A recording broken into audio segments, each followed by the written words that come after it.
اچھا بھئی، یہ تو تھی اس حدیث کی سند کی بحث، اور سلیمان بن حرب امام بخاری رحمۃ اللہ علیہ کے استاد تھے، اور پھر انہوں نے روایت بیان کی حماد اور حماد ابن زید سے، اور پھر انہوں نے حضرت ایوب سختیانی رحمۃ اللہ علیہ سے، انہوں نے ابو قلابہ سے، اور ابو قلابہ رحمۃ اللہ علیہ حدیث میں شاگرد ہیں حضرت انس رضی اللہ عنہ کی، اور یہ بات پہلے ہو چکی۔ سیدنا انس بن مالک رضی اللہ عنہ کے متعلق تو کچھ کہنے کی ضرورت نہیں ہے۔ حضور اقدس صلی اللہ علیہ وسلم کو بہت چھوٹی عمر کے ان بچوں میں جب آپ مدینہ منورہ تشریف لائے تھے، اور وفات سے پہلے بھی جو اس وقت بچے 9-10 سال کے تھے اور جو 20 سال کے تھے، ان لوگوں میں سیدنا انس رضی اللہ عنہ کا شمار ہے۔ انس رضی اللہ عنہ ان کی والدہ نے پیش کیا تھا، اور حضور صلی اللہ علیہ وسلم کی خدمت میں رہے، بہت بہت خدمت کی نبی کریم صلی اللہ علیہ وسلم کی انہوں نے، اور ان کی والدہ نے ایک دن کہا کہ آپ میرے بیٹے کے لیے دعا فرما دیں، تو رسول اللہ صلی اللہ علیہ وسلم نے ان کو دعا دی 2 چیزوں کی، اور آپ نے فرمایا کہ اللہ انس کی عمر زیادہ کر دے، اور اے پروردگار اس کے رزق میں برکت عنایت فرما۔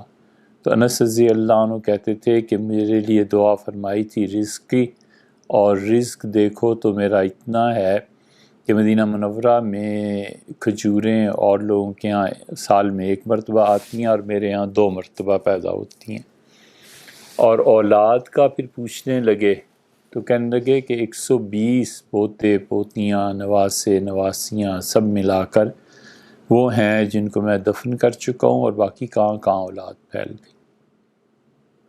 پھر تیسرا تذکرہ فرمایا اس کا کہ رسول اللہ صلی اللہ علیہ وسلم نے عمر کی دعا کی تھی، اولاد کی اور رزق کی، 3 چیزیں، 2 نہیں 3۔ تو پھر فرمایا کہ عمر میری دیکھ ہی رہے ہو کہ میں 80 برس سے زیادہ کا ہو گیا ہوں۔ اور دلچسپ بات انس رضی اللہ عنہ کے متعلق یہ ہے کہ یہ ان خوش نصیب لوگوں میں سے ہیں جن سے رسول اللہ صلی اللہ علیہ وسلم نے جنت کا وعدہ، اپنے ساتھ رہنے کا وعدہ فرمایا تھا، کیونکہ صحابہ کرام رضی اللہ عنہ میں کچھ لوگ ایسے ہوں گے جن کے متعلق آپ نے فرما دیا تھا، بلکہ ایک جملہ فرمایا تھا کہ تم مجھے دیکھ لو، اور پھر تم میں سے کچھ لوگ ایسے ہیں جو جنت میں جا کر بھی مجھے نہیں دیکھ سکیں۔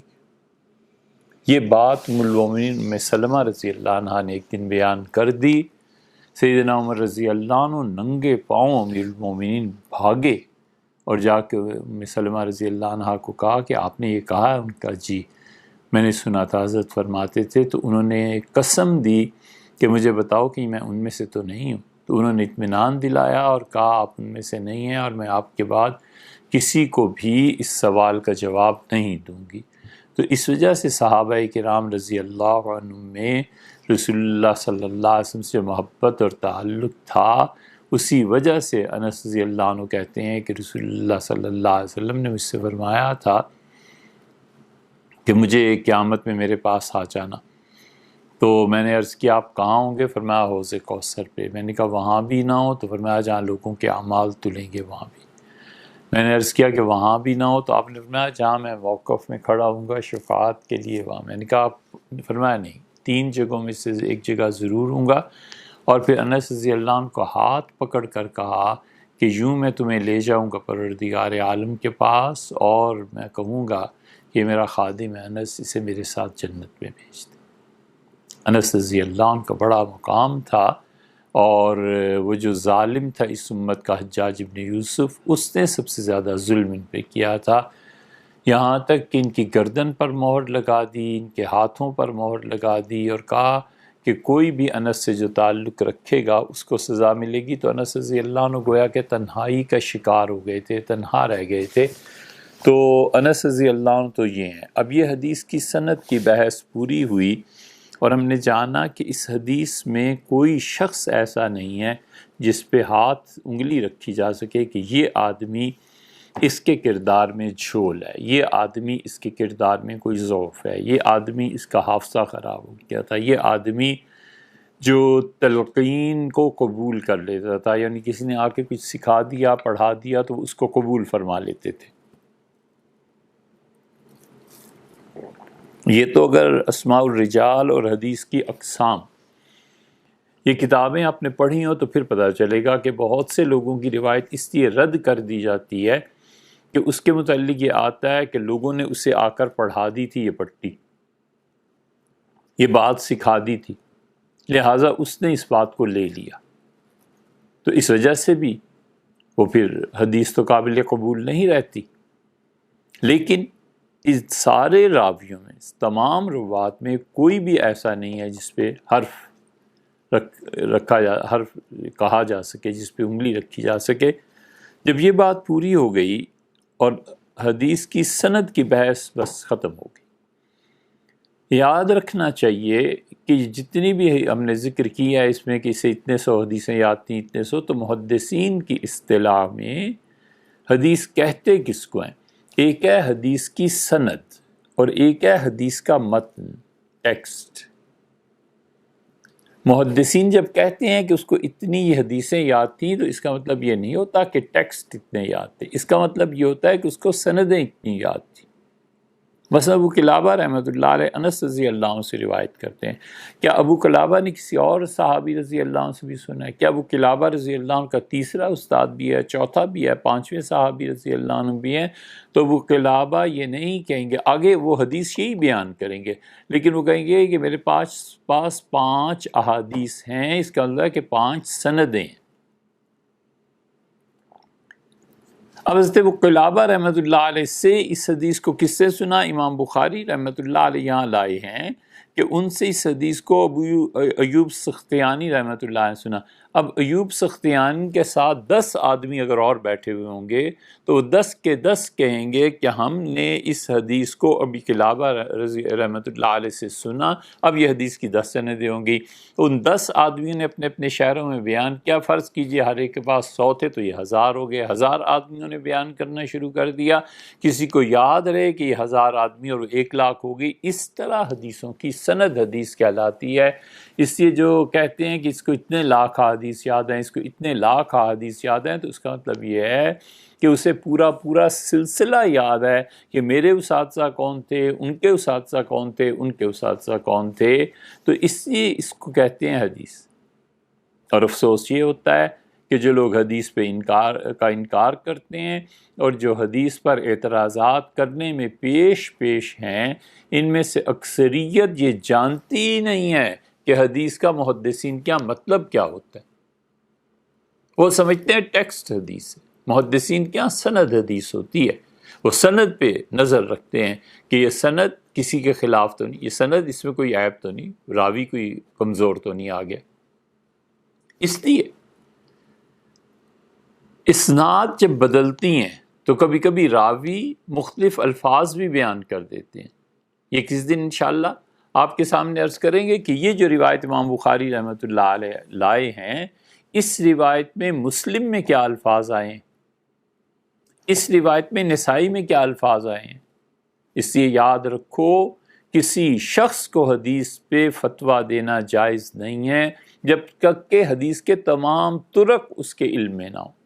کہ یہاں رسول اللہ صلی اللہ علیہ وسلم مثلا یہ فرمایا، مثلا ایک مثال کوئی بھی لفظ لے لیجئے کہ فجاء الخبر فی اول النہار، خبر آئی اس ڈاکے کی دن کے آغاز میں۔ اب ایک جگہ راوی پہنچ کے کہتا ہے کہ ہم جب دوپہر کا کھانا کھا رہے تھے، یہ فرضی مثال ہے۔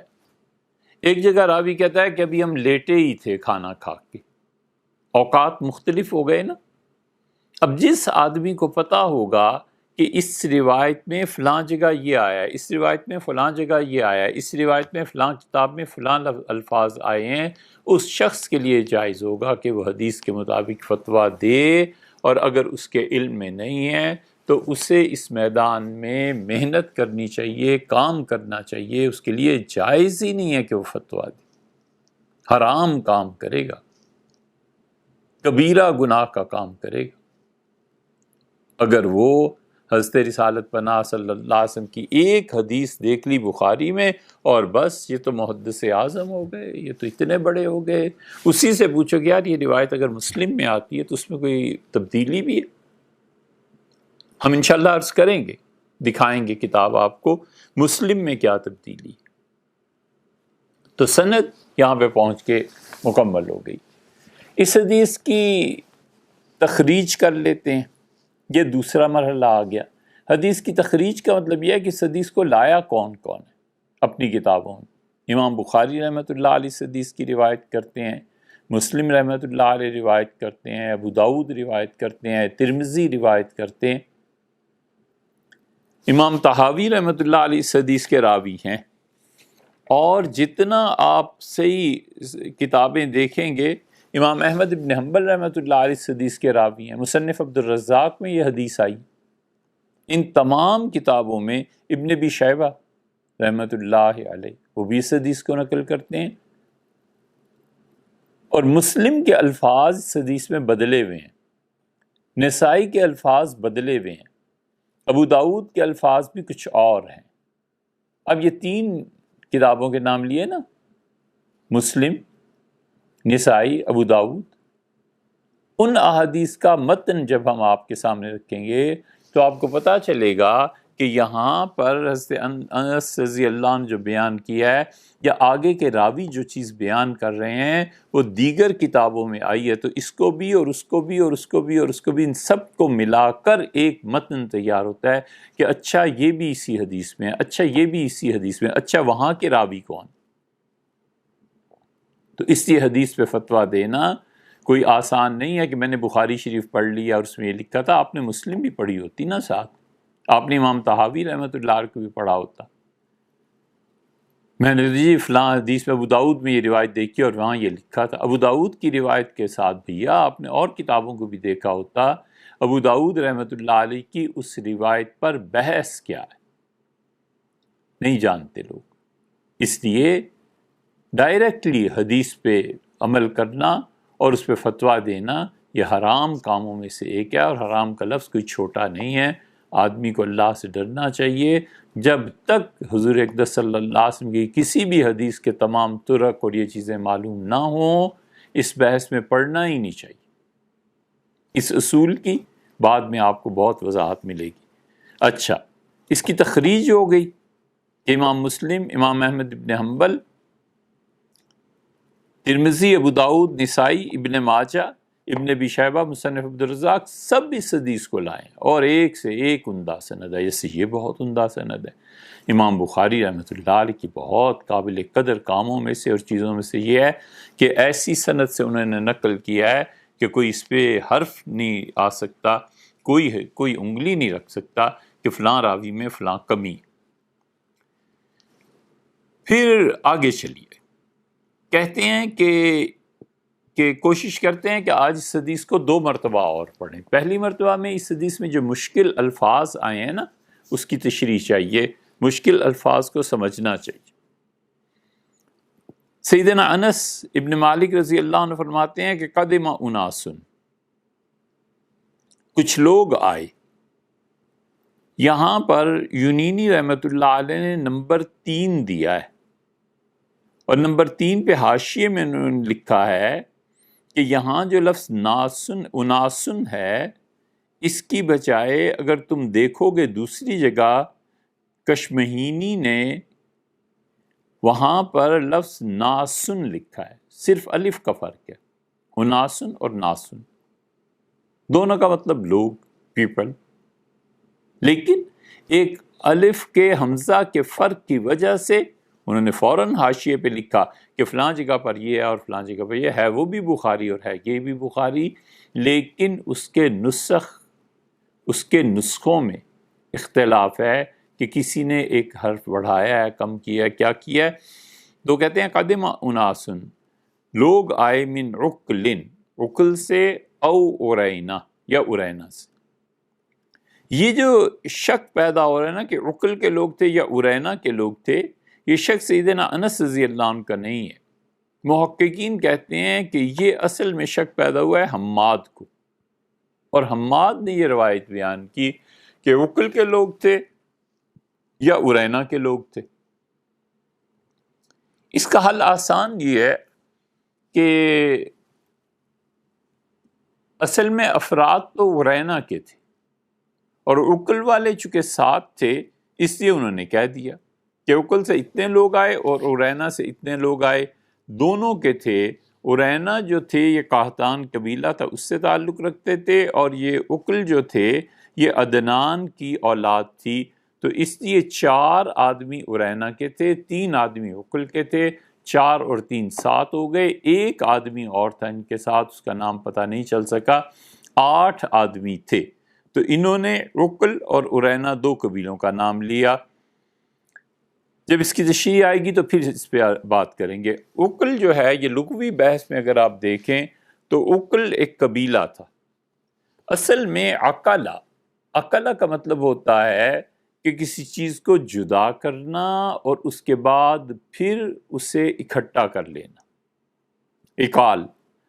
یہ لفظ وہاں بھی آیا ہے، سیدنا ابوبکر رضی اللہ عنہ اپنے خطبے میں فرمایا تھا نا کہ واللہ لو منعونی عقالا، اللہ کی قسم اگر وہ مجھے اونٹ کے گھٹنے کو باندھنے والی رسی نہیں دیں گے، لاقاتلنہم، میں ان کے ساتھ ضرور جہاد کروں گا۔ تو عقال اس اونٹ کے جو گھٹنے کو باندھنے والی رسی ہوتی ہے، اسی لیے اسے کہتے ہیں کہ وہ پہلے اس کو اونٹنی پہ سواری کرنا، اس کے پاؤں کھل جائیں، اس کی ٹانگیں اس پہ وہ دوڑے بھاگے کچھ بھی، اور پھر اسی کو باندھ دینا، تو جدا کر کے پھر اکٹھا کرنا۔ اور عقل قبیلہ جو تھا یہ بہت عربوں میں مشہور تھا کہ کسی نے دیکھنا ہو کہ بے وقوف لوگ کون ہوتے ہیں تو عقل قبیلے کو دیکھ لو۔ عرب کہتے تھے کہ ایک تو یہ کسی مسئلے کو نہیں سمجھتے اور اوپر سے کند ذہن ہوتے ہیں۔ یہ ہر جگہ مشہور تھا، اس لیے کسی کو بے عقل اور بے سمجھ کہنا ہوتا تھا تو اسے کہتے تھے عقلی ہے۔ عقلی کا مطلب عربی میں یہی بنتا ہے، یعنی مطلب یہ کہ اس کی دماغ سوچ کچھ نہیں ہے۔ یہ ہوتا ہے، ہر جگہ مشہور ہو جاتا ہے۔ وہ کی تھی انہوں نے ایسی حرکتیں اس کے قبیلے کے افراد نے، تو مشہور ہو گیا کہ یہ بے وقوف لوگ ہوتے ہیں۔ تو کسی سے پوچھتے تھے عقلی تو پھر ہنستے بھی تھے کہ اس کا مطلب ہے تم بنیادی طور پہ بے وقوف ہو یا تمہارا دماغ ذہانت میں نہیں ہے۔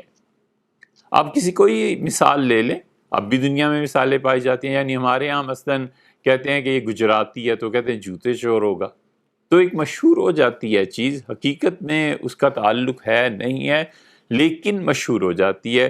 یہ عقلی جو تھے ان کو کہتے تھے، اصل میں عقلن ایک عورت کا نام تھا، اس عورت کے نام پر یہ قبیلہ چل پڑا تھا، اور اسی لیے رجل عاقل، وہ جو بخیل ہو، پیسے خرچ نہ کرے۔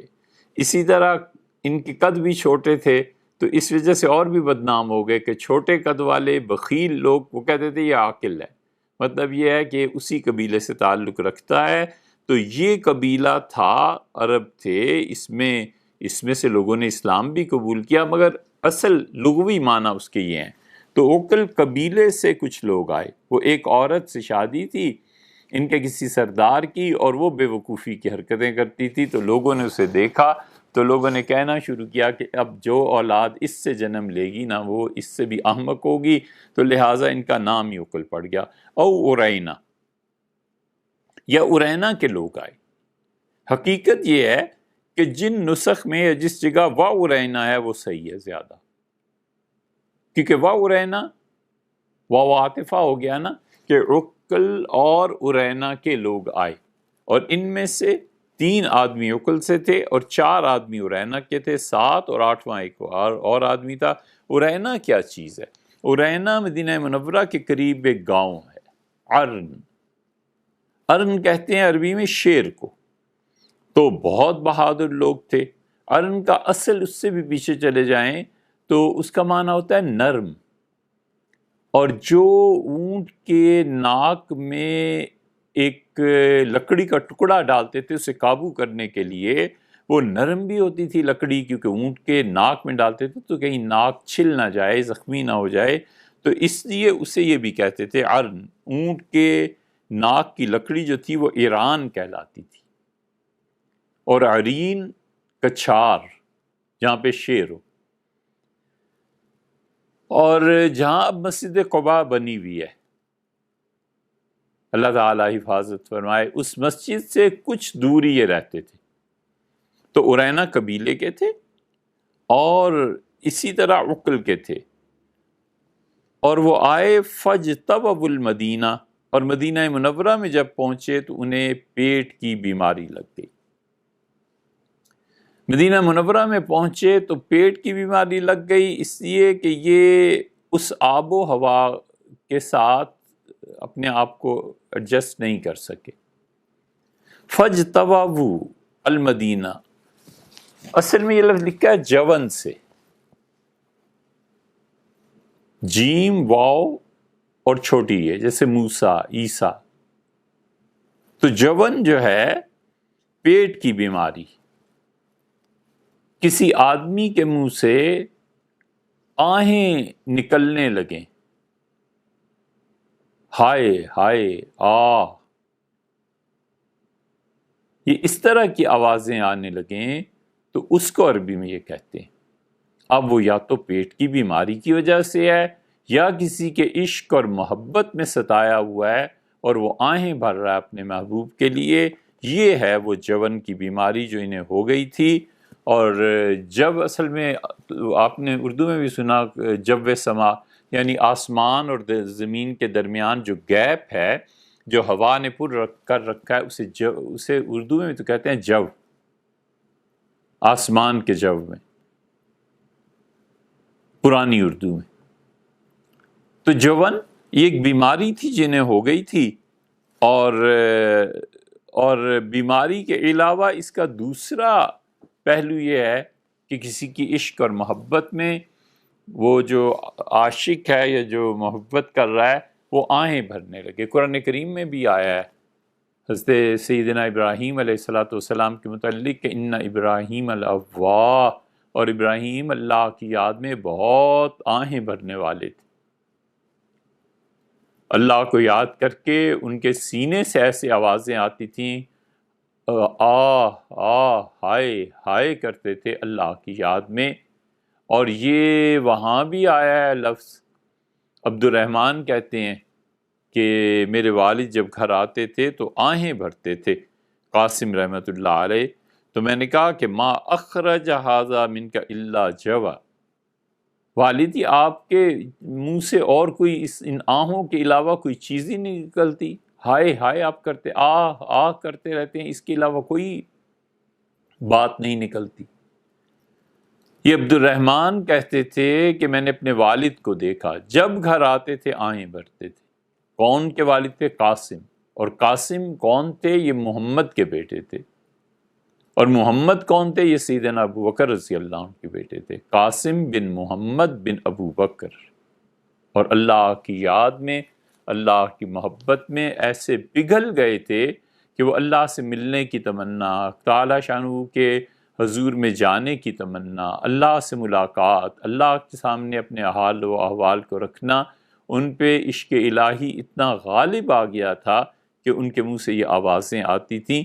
یہ ہے اصل میں فاجتووا المدینہ۔ مدینہ منورہ میں انہیں بیماری کیا ہو گئی؟ مدینہ منورہ میں یہ بیماری ہو گئی کہ پیٹ کی بیماری، اس میں بھی چونکہ آوازیں آتی ہیں منہ سے تو اس لیے اسے کہا گیا پیٹ کی بیماری ہو گئی۔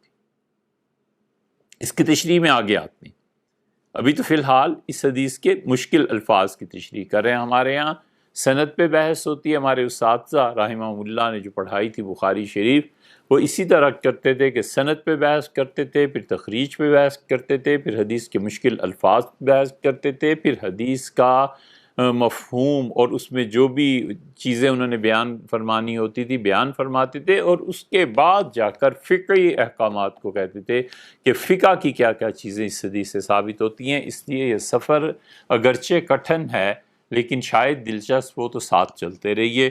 فاجتووا المدینہ، مدینہ منورہ میں انہیں پیٹ کی بیماری ہوگی، فامرہم النبی صلی اللہ علیہ وسلم، حضرت رسالت مآب صلی اللہ علیہ وسلم نے انہیں حکم دیا بلقاح، کہ تم جاؤ اور جا کر بلقاح، تم جاؤ اور لقاح کے ساتھ ملو۔ لقاح کیا چیز ہے؟ لقاح اصل میں لقحن، پیوند لگانا، دو چیزوں کو آپس میں جوڑنا، دو چیزوں کے درمیان نسبت کو پیدا کرنا۔ اور لقاح لام کی زیر کے ساتھ، لقاح اس مادے کو کہتے ہیں جو نر اپنی مادہ کی طرف منتقل کرتا ہے۔ اس لیے یہ ناقۃ اللقوح یہ استعمال ہوتا ہے لقاح ان اونٹنیوں کے لیے جو بہت زیادہ دودھ دیتی، نئی نئی جنم سے فارغ ہوئی ہوں اور بہت زیادہ دودھ ہو ان میں، تو حضور اقدس صلی اللہ علیہ وسلم فرمایا کہ جاؤ اور لقاح کے ساتھ مل جاؤ۔ اللقاح واحد ہے، یہ وہاں بھی آتا ہے لفظ۔ ایک آدمی نے حضرت عبداللہ ابن عباس رضی اللہ عنہما سے پوچھا تھا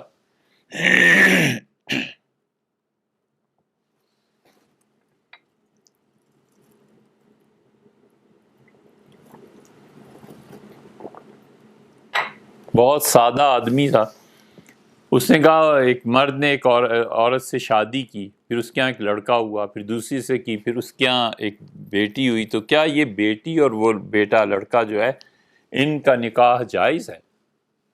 تو ابن عباس رضی اللہ عنہ نے اس موقع پہ فرمایا تھا کہ دیکھو اللقاح واحد، دونوں کی طرف مادے کو منتقل کرنے والا ایک ہے، تو باپ پہ پہنچ کے یہ دونوں مل جاتے ہیں، اگرچہ مائیں مختلف ہیں، تو یہ کیسے نکاح ہو سکتا ہے؟ تو لقاح کا لفظ وہاں بھی آیا ہے، اس لیے لقاح بہت اونٹنیاں جو دودھ دیتی ہیں۔ پھر کیا ہوا؟ وَإِن يَشْرَبُوا مِنْ أَبْوَالِهَا وَأَلْبَانِهَا، چنانچہ ارشاد فرمایا کہ تم لوگ وہاں جاؤ اور پیو اونٹنیوں کے پیشاب اور ان کا دودھ۔ یہ ہے موقع جس پہ غیر مسلموں کو اعتراض کا موقع ملتا ہے، اور یہ ہے وہ چیز جو بہت قابل اعتراض حتیٰ کہ بعض مسلمانوں کے لیے بنی ہوئی ہے۔ اس کی تشریح انشاءاللہ جب آئے گی آئندہ فقہی احکامات میں تو آپ سے عرض کریں گے۔ اس کو یاد رکھنا کہ انہوں نے کہا کہ حضرت رسالت مآب صلی اللہ علیہ وسلم نے فرمایا کہ پیو پیشاب اونٹنیوں کا اور ان کا دودھ پیو۔ فانطلقوا، وہ چلے گئے، فلما صحوا، اور جب وہ ٹھیک ہو گئے، صحو ٹھیک ہو گئے۔ دوسری روایت، اب اس کی وہ مثال دیں آپ کو، اب دوسری حدیث کی کتابیں دیکھیں نا، وہاں آیا ہے کہ صحو وسمن، اور وہ ٹھیک ہو گئے اور موٹے ہو گئے، تندرست ہو گئے۔ پھر حدیث میں اس کے علاوہ بھی تشریحات آئی ہیں، ابھی دوبارہ اس حدیث کو پڑھتے ہیں تو وہ تشریحات آپ کے سامنے آ جائیں گی۔ تو انہوں نے کیا کیا؟ قتلوا راعی النبی صلی اللہ علیہ وسلم، انہوں نے حضور اقدس صلی اللہ علیہ وسلم کے اونٹنیوں پہ جو نگران مقرر تھے اس شخص کو قتل کر دیا۔ یہاں پہ انہوں نے یونینی رحمۃ اللہ نے نمبر 4 دیا ہے۔ اس نمبر 4 کو جب ہم حاشیے پہ دیکھتے ہیں تو یہاں دیکھیے کتنی یہ باریک باتیں ہیں جس کا ان محدثین نے خیال رکھا ہے، اور ان لوگوں نے کہتے ہیں کہ یہاں پہ راعین نبی صلی اللہ علیہ وسلم کے نگران نے، اور کہتے ہیں اس میں دوسرے نسخے میں کیا آیا ہے؟ وہاں آیا ہے رسول اللہ صلی اللہ علیہ وسلم، وہاں رسول کا لفظ آیا ہے، یہاں نبی کا لفظ آیا ہے۔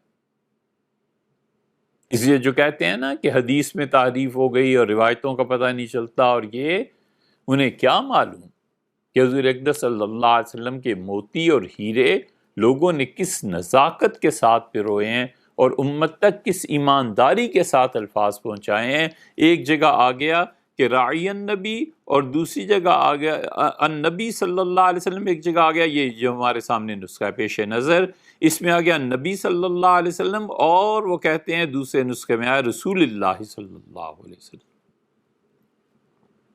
رسول اور نبی ایک لفظ کا فرق ہے۔ اچھا، انہوں نے کیا کیا؟ حضور اقدس صلی اللہ علیہ وسلم کے جو نگران مقرر تھے وہاں، ان کو قتل کیا۔ وہ ایک تھے، دو تھے، کتنے تھے یہ تشریح میں آ جائے گی بات۔ وستاقو، اور لے کر چل پڑے، ہنکایا اونٹنیوں کو۔ دو لفظ ہیں، ایک ہے سوکن، ہانکنا، اور ایک ہے قودن، آگے سے کھینچنا۔ جانور کو آگے سے کھینچ کے چلتے ہیں، اور جانوروں کو کبھی پیچھے سے مارتے ہیں اور وہ جانور آگے کو بھاگتے ہیں یا پھر پیچھے بھاگتے ہیں۔ تو یہاں لفظ یہ ہے کہ وستاق النعم، انہوں نے کیا کیا؟ ان جانوروں کو وہ پیچھے سے مارا اور یہ کیا کہ وہ ہانکا انہیں۔ تو ہانکنا پیچھے کی طرف سے۔ یہاں پر نعم کا لفظ آیا ہے۔ نعم عربی زبان میں کہتے ہیں اصل میں سرسبز و شاداب ہونا۔ پہلے تو نسخوں کی آپ سے تشریح عرض کر دیں اس کا اختلاف۔ اس پہ نمبر 5 دیا ہے یونینی رحمۃ اللہ علیہ نے، اور نمبر 5 میں ہم جب دیکھتے ہیں حاشیے میں تو یہاں نعم کا لفظ ہے اور وہاں پر ابل کا لفظ ہے۔ ہیں دونوں چیزیں ایک ہی، اونٹ کو وہ بھی کہتے ہیں، ابل بھی کہتے ہیں، نعم بھی کہتے ہیں۔ فرق کیا ہے؟ فرق یہ ہے کہ بھیڑ، بکریاں، گائیں، جب ان کے ساتھ اونٹ شامل ہوں تو اس کے لیے نام کا لفظ بولا جاتا ہے، اور جب بالکل اکیلے اونٹ ہوں تو ان کے لیے ابل کا لفظ بولا جاتا ہے۔ اور در حقیقت یہاں پر ابل ہی ہیں۔ اللہ تعالیٰ نے قرآن میں بھی اس لفظ کو استعمال کیا، قیل الابل کیف خلقت۔ تم نے غور نہیں کیا کہ اللہ تعالیٰ نے اونٹوں کو کیسے پیدا کیا؟ وَإِلَى السَّمَاءِ كَيْفَ رُفِعَتْ، اور آسمانوں کو کیسے بلند کیا ہے۔ تو یہاں پر مفسرین کو بڑی مشکل پیش آئی ہے۔ وہ کہتے ہیں اللہ تعالیٰ ایک اونٹوں کا ذکر کر رہے ہیں، پھر اس کے ساتھ کیا آسمانوں کا ذکر کر رہے ہیں، یہ آپس میں مناسبت کیا ہے؟ حضرت محمد فضل الرحمان گنج مراد آبادی رحمۃ اللہ علیہ نے اس کو کہا تھا۔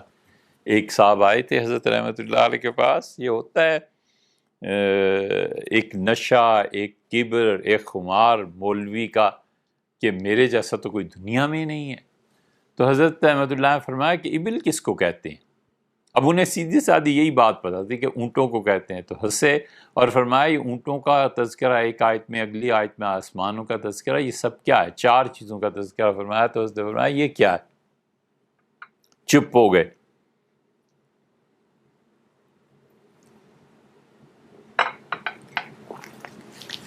تو حضرت رحمۃ اللہ نے فرمایا ابل بادل کو کہتے ہیں۔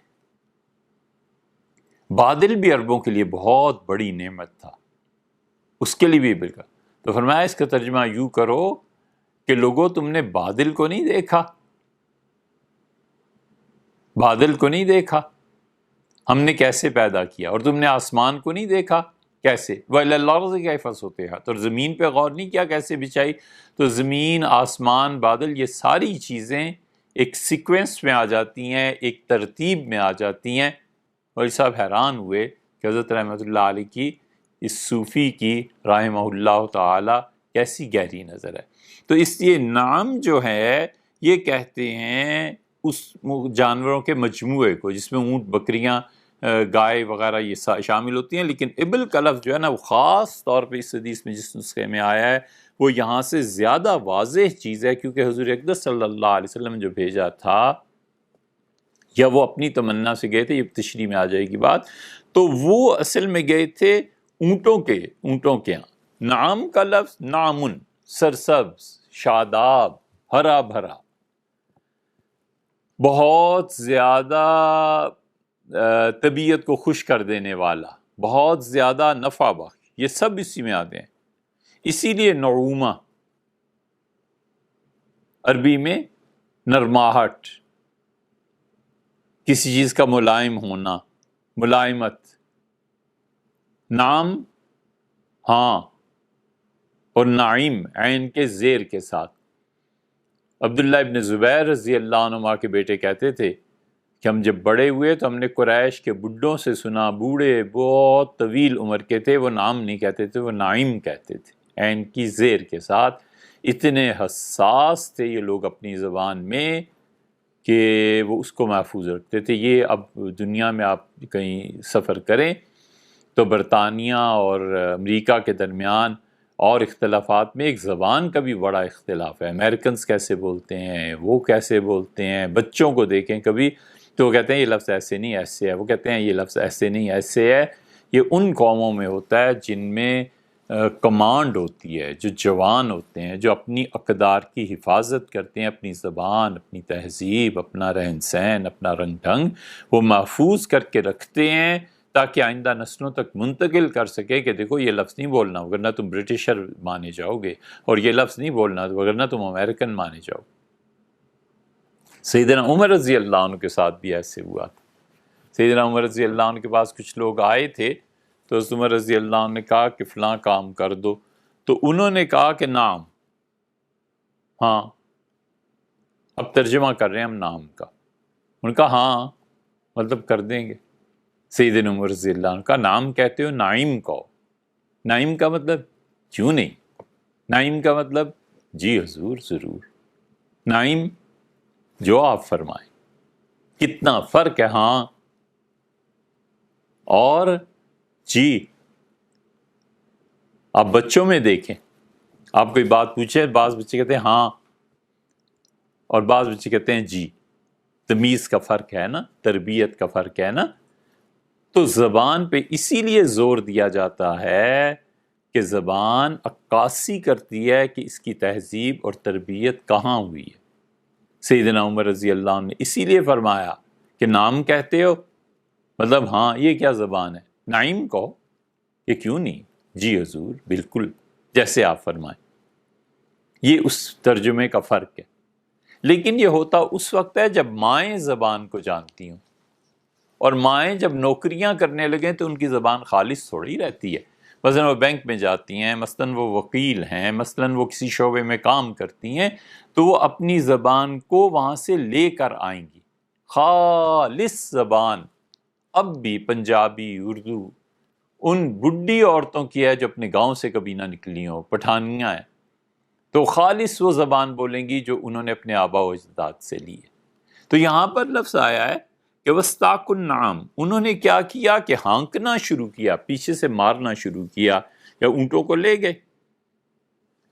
فَجَاءَ الْخَبَرُ فِي أَوَّلِ النَّهَارِ، خبر پہنچی مدینہ منورہ میں صبح کے وقت۔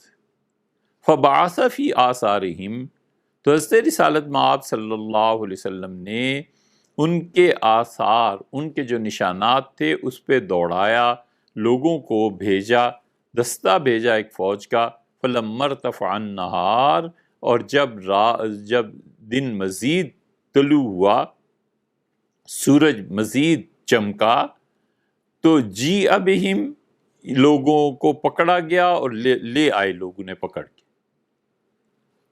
آغاز میں خبر پہنچی جیسے صبح صبح، اور دن چڑھا جیسے چاشت کا وقت، جیسے دوپہر سے پہلے کا وقت، تو انہیں لے آئے۔ فَأَمَرَ، حضور اقدس صلی اللہ علیہ وسلم نے حکم دیا، فَقَطَعَ أَيْدِيَهُمْ، ان کے ہاتھ کاٹے گئے ایک، وَأَرْجُلَهُمْ، دوسرے ان کے پاؤں کاٹ دیے گئے دو، وَسُمِرَتْ أَعْيُنُهُمْ، اور ان کی آنکھوں میں سلائیاں پھیر دی گئیں۔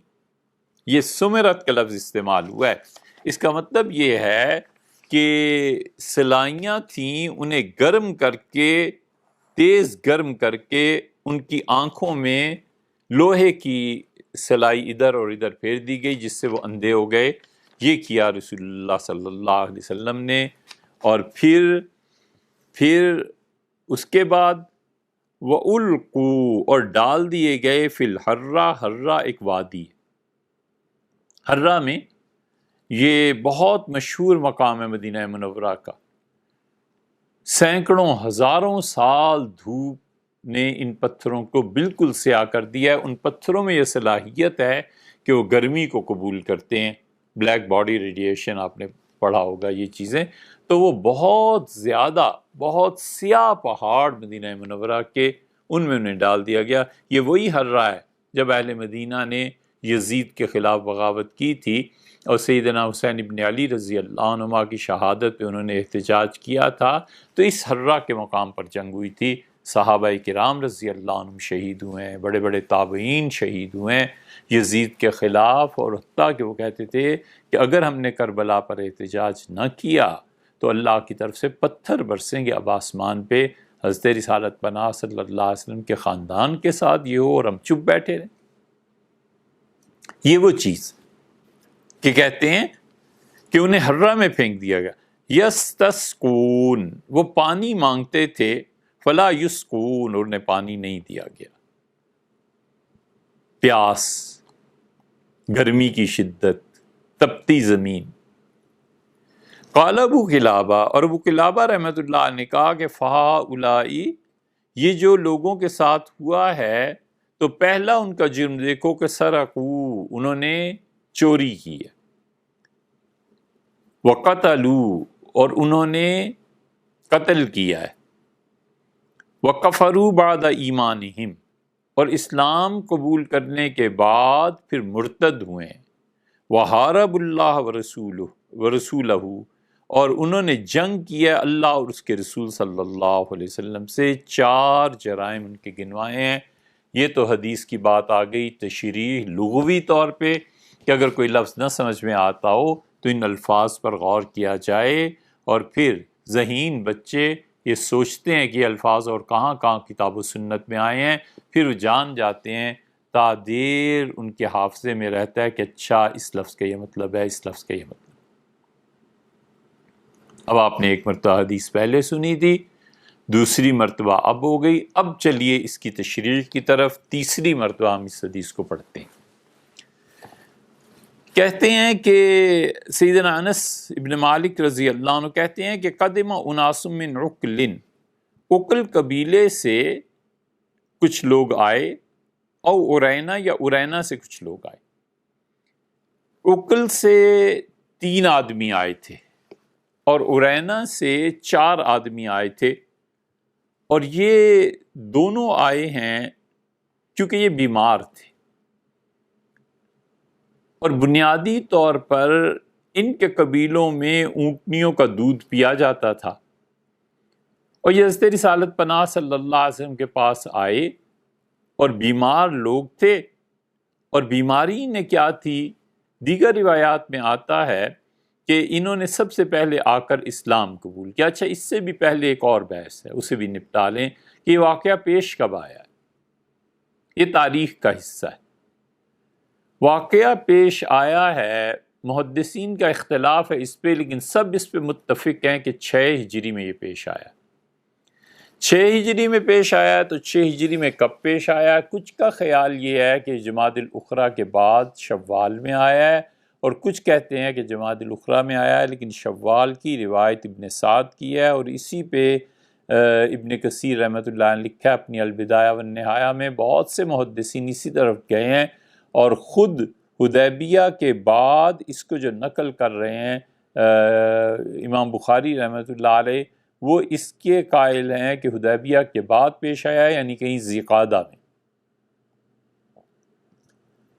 اور باقی حضرات شوال کے قائل ہیں، اور اس میں وزن ہے کہ شوال میں یہ واقعہ پیش آیا، کیونکہ اتنا تو اتفاق ہے سب کا کہ ذی قعدہ جو تھا اس کے بعد یہ واقعہ پیش آیا، تو ذی قعدہ جو تھا وہ ایک غزوہ تھا۔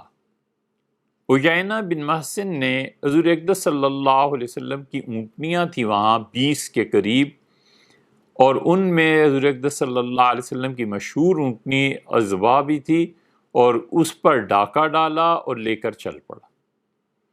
نگران مقرر تھے وہاں پر حضرت ابو ذر غفاری رضی اللہ عنہ کے صاحبزادے ذر، ابو ذر، ذر ان کے بیٹے کا نام تھا، اور حضرت ابو ذر غفاری رضی اللہ عنہ جو مشہور ہیں، یعنی ذر کے والد، وہ تو صحابی رضی اللہ عنہ بہت مشہور، ان کے بیٹے ذر کو انہوں نے شہید کیا، اور اس کی بیوی لیلہ کو بھی لے کے چلے گئے، بھاگ گئے۔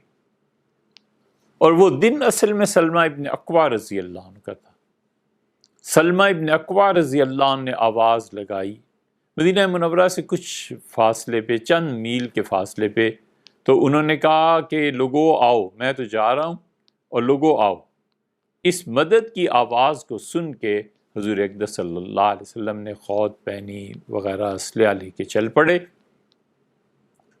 ذی قرد ایک وہاں پہ پہاڑ ہے، اس پہاڑ کے دامن میں جا کے ان لوگوں نے اسے لے لیا، اور سلمہ ابن اکوع رضی اللہ عنہ نے وہ تیر اندازی میں سب سے ممتاز گنے جاتے تھے۔ انہوں نے تیر چلانے شروع کیے اور انہوں نے کہا میں ابن اکوع ہوں اور لو میرے تیروں کو سنبھالو، اور اتنا زیادہ کہ انہوں نے عیینہ بن محسن اور اس کے ساتھ جو بھی لوگ تھے مار دیا انہیں، اور اونٹنیاں لے کر رسول اللہ صلی اللہ علیہ وسلم کی پلٹے، اور نبی کریم صلی اللہ علیہ وسلم اس وقت تک کافی سفر فرما چکے تھے، تو پہنچ گئے مدینہ منورہ، اونٹنیاں پہنچ گئی۔ یہ پیش آیا ہے واقعہ، اور اس کے بعد یہ واقعہ پیش آیا ہے۔ تو یہ جو پہلا واقعہ ہے اس پہ یہ سب لکھتے ہیں کہ یہ واقعہ پیش آیا ہے جمادی الاخری میں، تو جمادی الاخری کے بعد رجب، شعبان، رمضان اور شوال۔ یہ ابن سعد وغیرہ اس کے قائل ہیں کہ وہ کہتے ہیں یہ واقعہ پیش آیا ہے شوال میں ابن سعد کے مطابق اور امام ابن کثیر رحمۃ اللہ علیہ کے مطابق، اس لیے وہ ذی قرد کا جو ہے وہ سارے متفق ہے، تو اس کے بعد کہیں پیش آیا یہ واقعہ۔ بہرحال ہوا، اس کا بھی ذرا سی مختصر بات کر لیتے ہیں کہ ذی قرد میں جب حضرت ابوذر غفاری رضی اللہ عنہ کے بیٹے کو شہید کر دیا گیا، اور لیلہ جو تھیں ان کو حضرت ابو سلمہ رضی اللہ عنہ وغیرہ، یہ حضرات سلمہ ابن اکوع رضی اللہ عنہ، ان حضرات نے رسول اللہ صلی اللہ علیہ وسلم کی اونٹنی کو بچایا، عذبہ کو، اور عذبہ پہ لیلہ کو سوار کیا اور مدینہ منورہ بھیج دیا۔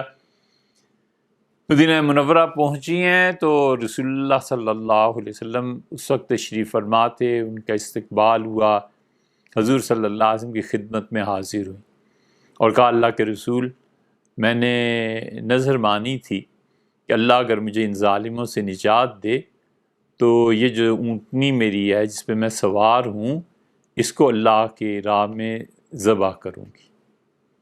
تو اونٹنی تو رسول اللہ صلی اللہ علیہ وسلم کی تھی، تو نبی کریم صلی اللہ علیہ وسلم اس کو دیکھ کے، اس بات کو سن کے مسکرائے اور ہنسے، اور آپ نے فرمایا یہ اچھا بدلہ تم دے رہی ہو، جس اونٹنی نے تمہیں یہاں تک پہنچایا، اب یہاں تم اسے ذبح کرو گی، تقسیم کر رہی ہو، اچھا بدلہ تم دے رہی ہو۔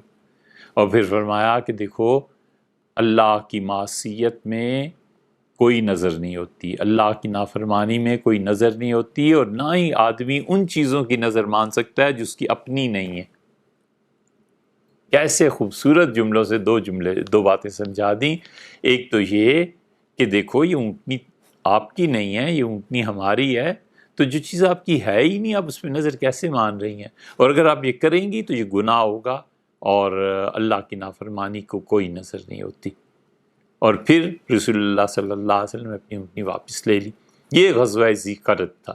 اس غزوہ ذی قرد کے بعد شوال میں کہیں پیش آیا ہے جس کی طرف گئے ہیں۔ اچھا، تو اب ہوا کیا کہ عقل اور ارینا 3 اور 4 7 آدمی تھے۔ بعض نے لکھا ہے بنو فزارہ کا ایک آدمی تھا، لیکن یہ بات درست نہیں۔ حافظ ابن حجر رحمۃ اللہ نے اس کی تردید کیا، اور لوگوں نے بھی تردید کی ہے۔ بہرحال یہ 8 آدمی تھے۔ فاجتووا المدینہ، مدینہ منورہ میں انہیں پیٹ کی بیماری ہو گئی، آئے یہ خود تھے۔ پھر اصحاب صفہ میں یہ داخل ہو گئے، پھر انہوں نے اسلام قبول کیا۔ ظاہر ہے کہ اصحاب صفہ میں حضرت رسالت پناہ صلی اللہ علیہ وسلم نے ارشاد فرمایا ہوگا تو ہی تو یہ گئے ہوں گے، راتوں کو وہاں رہنے لگے، اور کھانا وہی جو مدینہ منورہ میں تھا۔ تو جو بیماری یہ تھی ان کے ساتھ مدینہ منورہ میں، وہ یہی تھی کہ انہیں پیٹ کی بیماری ہو گئی تھی۔ وہ بیماری یرقان کی طرح کی کوئی چیز تھی، بہت پانی پیتے تھے اور پیاس نہیں بجھتی تھی، استسقاء کا جیسے مرض ہو جاتا ہے۔ پھر ان کے ساتھ مسئلہ یہ تھا کہ چہرے ان کے زرد ہو گئے تھے، بہت زیادہ زردی چھا گئی تھی۔ پھر انہیں تیسری چیز یہ تھی کہ کھانا ہضم نہیں ہوتا تھا، تو انہوں نے ایک دن خود رسول اللہ صلی اللہ علیہ وسلم سے عرض کیا کہ اللہ کے رسول، ہم تو ایسی گھرانوں کے ہیں جو دودھ پیتے اور پلاتے ہیں، جیسے فرض کر لیں کہ ہمارے یہاں ہوتے تو کہتے ہیں ہم گجر ہیں، دودھ کا کاروبار زیادہ یہی لوگ کرتے ہیں نا۔ تو انہوں نے عرض کیا کہ اللہ کے رسول، ہم تو دودھ کے پینے پلانے والے لوگ ہیں، تو ملک پروڈکٹس، دودھ سے بنی ہوئی چیزیں، اور یہاں مدینہ منورہ میں جو کھانا مل رہا ہے وہ ایسا نہیں ہے، تو آپ ہمیں اجازت دیں ہم آپ کی طرف جو اونٹنیاں ہیں وہاں چلے جائیں۔ دیکھیں امام بخاری رحمۃ اللہ کیا الفاظ لائے ہیں کہ امرہم النبی صلی اللہ علیہ وسلم، حضور اقدس صلی اللہ علیہ وسلم نے انہیں حکم دیا۔ امر واقعہ یہ ہے کہ پہلے انہوں نے طلب کی، بیماری کی تفصیلات بتائیں، اور پھر عرض کیا کہ اللہ کے رسول آپ ہمیں اجازت دیں۔ بایعوا علی الاسلام، انہوں نے اسلام پر بیعت کی، اور اس کے بعد پناہ مانگی رسول اللہ صلی اللہ علیہ وسلم سے کہ ہم اپنے قبیلوں سے ہمیں رکھ لیں۔ اب احسانات آپ دیکھیں، اسلام کا قبول کرنا، مدینہ منورہ میں پناہ لینا، اور پیلے رنگ جب پڑ گئے تو درخواست خود کی کہ ہم جائیں، اور دودھ میں۔ اور رسول اللہ صلی اللہ علیہ وسلم نے ایک اور بات بھی فرمائی تھی، نبی کریم صلی اللہ علیہ وسلم فرمایا تھا کہ مدینہ منورہ اپنے اندر بری نیت کے لوگوں کو نہیں رہنے دے گا، مدینہ منورہ میں ناپاک لوگ نہیں رہیں گے۔ اب تو بہت ہیں، اب تو بہت ناپاک ہیں، یہ وہابی تھوڑے ناپاک ہیں، یہ سارے چھائے ہوئے ہیں، یہ قیامت کی قرب کی علامات ہیں، وگرنہ مدینہ منورہ ہمیشہ سے پاک ہی رہا ہے۔ حضور اقدس صلی اللہ علیہ وسلم یہ جو فرمایا تھا نا کہ پاک رہیں گے مدینہ منورہ میں لوگ، جو پاک ہوں گے وہی بسیں گے، یہ پاک نہیں تھے، اس لیے انہیں نکلنا پڑا، بیماری نے بھی زور پکڑ لیا، چہرے پیلے اور پانی سے پیاس نہیں بجھتی وغیرہ وغیرہ، تو انہیں اجازت ملی۔ حضور صلی اللہ علیہ وسلم نے خود بھی فرمایا کہ اگر تم ایسے ہی ہو کہ دودھ وغیرہ یہ پیتے ہو تو پھر تو کوئی علاج نہیں ہے، سوائے اس کے کہ تم جاؤ اور جہاں پر میں نے جانور رکھے ہوئے ہیں وہاں پر جا کر کچھ دن گزارو۔ یہ چلے گئے، اور ہوا یہ کہ صدقے کے اونٹ تھے اور رسول اللہ صلی اللہ علیہ وسلم کی اپنی اونٹیاں بھی تھیں۔ یہ دو چیزیں تھیں کہ صدقے کے اونٹ تھے، ان کا دودھ ان کے لیے جائز تھا کیونکہ مسافر تھے، اور رسول اللہ صلی اللہ علیہ وسلم نے اجازت دی تھی، تو یہ دودھ وہ پیتے نبی کریم صلی اللہ علیہ وسلم کی اونٹنیوں سے، تو بھی ان کے لیے جائز تھا۔ تو گویا ساری اونٹنیاں 15 تھیں، 15 کی 15 ان کے تصرف میں آ گئیں، اور وہاں پہ رسول اللہ صلی اللہ علیہ وسلم کے غلام حضرت یسار رضی اللہ عنہ تھے، اور یسار رضی اللہ عنہ جو تھے یہ بہت اچھی نماز پڑھتے تھے۔ نبی کریم صلی اللہ علیہ وسلم کو بنو ثعلبہ کا ایک غزوہ تھا، اس میں ملے تھے، اور حضور صلی اللہ علیہ وسلم نے ان کی نماز بہت اچھی پڑھتے تھے، اس کو دیکھ کر انہیں آزاد کر دیا تھا، اور پھر فرمایا تھا کہ جاؤ اور جہاں ہماری اونٹنیاں اور صدقے کی اونٹنیاں رکھی ہوئی ہیں ان کے ساتھ رہو، ان کی حفاظت کرو۔ اور یہ مسلمان ہیں اب، اور انہوں نے سفر شروع کیا۔ اب وہاں سے روزانہ حضرت رسالت پناہ صلی اللہ علیہ وسلم کے شام کو دودھ آتا تھا۔ حضور اقدس صلی اللہ علیہ وسلم کے لیے ایک تو پانی بھر کے صحابہ رضی اللہ عنہ آتے تھے کئی میل کے فاصلے سے، ٹھنڈا، اور وہ پانی جو پینے کے قابل ہوتا ہے اسے کہتے ہیں میٹھا پانی۔ یہی پانی جو عام طور پہ ہم لوگ پیتے ہیں، اسے میٹھا اس لیے کہتے ہیں کہ کھارا پانی بھی ہوتا ہے، پانی کی اور قسمیں بھی ہوتی ہیں، جیولوجی والے اس بات کو زیادہ وضاحت سے جانتے ہیں، لیکن رسول اللہ صلی اللہ علیہ وسلم کے پانی بھی لایا جاتا تھا، دودھ بھی، اور نبی کریم صلی اللہ علیہ وسلم کا عام طور پہ معمول یہ تھا کہ رات کو دودھ پیتے تھے، اور پہلے تو آپ گھر تشریف لاتے تھے، پوچھتے تھے مہمان کتنے ہیں تو مہمانوں کو دودھ پلاتے تھے، پھر رسول اللہ صلی اللہ علیہ وسلم خود بھی دودھ پیتے تھے۔ ایک رات دودھ آیا نہیں، اور ظاہر ہے کہ تباً بھوک محسوس فرما رہے تھے، کھانے کی بھی کوئی چیز نہیں تھی۔ تو حضرت رسالت پناہ صلی اللہ علیہ وسلم نے فرمایا کہ اللہم عطش من عطش آل محمد، اللہ ان کو بھی پیاسا رکھ جنہوں نے محمد صلی اللہ علیہ وسلم کے خاندان کو پیاسا رکھا ہے۔ یعنی جس اہلیہ محترمہ کے گھر جانا ہوتا تھا وہ بھی دودھ پیتی تھیں، رسول اللہ صلی اللہ علیہ وسلم دودھ پیتے تھے، کھجوریں کھا لیتے، بس یہ عام سی خوراک تھی۔ ایک تو یہ بد دعا انہیں پہنچی، پہلے نمبر پہ تو مدینہ منورہ میں ان ناپاک لوگوں نے رہنا ہی نہیں تھا، مدینہ نے پھینک دیا باہر اٹھا کر۔ دوسرے، حضرت رسالت پناہ صلی اللہ علیہ وسلم کی یہ بد دعا انہیں لگی، اور اسلام قبول کرنے کے باوجود، بیعت کے باوجود، انہوں نے کیا کیا؟ انہیں مدینہ منورہ میں وہ بیماری چمٹ گئی۔ بیماری کون سی تھی؟ یہ کہتے ہیں کہ انہیں بیماری لگتی فاجتووا المدینہ، مدینہ منورہ میں انہیں یہ بیماری پہنچ گئی۔ اور فاجتووا کا مطلب پہلے بھی عرض کر چکے ہیں کہ یہ ارکان کی قسم کی ایک بیماری، کھانے کا ہضم نہ ہونا۔ اور ایک جگہ لفظ آیا ہے وخم کا، وخم عربوں کا محاورہ ہے، ولا مخافت ولا وخامہ، کہ جو بات تم کر رہے ہو نہ تو کوئی خوف ہے نہ گرانی مزاج ہے، مطلب طبیعت پہ کوئی اثر نہیں پڑتا، کوئی فرق نہیں پڑتا۔ تو اس سے یہ لفظ نکلا ہے کہ انہوں نے مدینہ منورہ میں جا کر یہ پناہ مانگنے جو آئے تھے، جب ان کو یہ بیماریاں چمٹیں تو فَأَمَرَهُمُ النَّبِيُّ صلی اللہ علیہ وسلم، حضور اقدس صلی اللہ علیہ وسلم نے انہیں فرمایا کہ تم چلے جاؤ۔ تو وہاں گئے اور صحو، ٹھیک ہو گئے۔ فرمایا کیا؟ بِلِقَاحٍ، بہت دودھ دینے والی اونٹیاں ان کا دودھ پیو، وَإِن يَشْرَبُوا مِنْ أَبْوَالِهَا وَأَلْبَانِهَا، اور یہ ارشاد فرمایا کہ ان کا پیشاب پیو اور ان کا دودھ پیو۔ فَانْطَلَقُوا، لقاح کا لفظ فرمایا ہے۔ لقاح وہ اونٹیاں جو بہت دودھ دیتی ہیں، تازہ تازہ، وہ بچے کے جنم سے فارغ ہوئی ہوتی ہیں۔ یہ ہر طرح کی اونٹیوں کے لیے استعمال ہوتا ہے۔ اونٹنیوں کے لیے عربوں کے یہاں نام تھے، مخاض عربی زبان میں کہتے ہیں مادہ جو جنم دینے سے پہلے اس کی تکلیف ہوتی ہے اس کو۔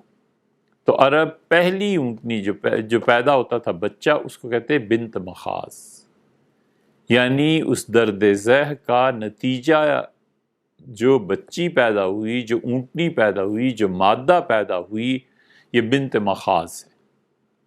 پھر جب وہ بڑی ہو جاتی تھی تو اس سے 1 سال کی اونٹنی کو کہتے بنت لبون، وہ جو دودھ دینے لگی، لبن، اب تک یہ لفظ عربوں میں استعمال ہوتا ہے، بنت لبون کہتے تھے۔ بنت لبون میں جب اس کے بعد یہ 3 سال کی ہو جاتی تھی تو اسے کہتے تھے حقہ۔ 2 سال کی، 1 سال پہلا جو تھا وہ آ گیا یہ بنت مخاض، دوسرے سال میں بنت لبون، تیسرے سال میں حقہ۔ حقہ کا مطلب یہ کہ اب یہ طاقت پکڑ گئی ہے اونٹنی، اور 3 سال کا مادہ بچہ بار برداری کے کام آ سکتا ہے۔ حقہ کے بعد 4تھا سال جب اسے لگتا تھا تو اس کو کہتے تھے جزع، اور جزع کے بعد 5واں سال جزعن، یہ 5 سال کی اونٹنیوں کے نام ہے۔ جزعن اس اونٹنی کو کہتے تھے جو اپنے مقابل سے ملاقات کر سکے یا اس سے اس کا تعلق پیدا ہو جائے۔ تو اس لیے یہاں پر لفظ یہ استعمال کیا لقاح، وہ اونٹنیاں جو بہت دودھ دیتی تھیں، حضور اقدس صلی اللہ علیہ وسلم جاؤ ان کا پیشاب پیو اور ان کا دودھ پیو۔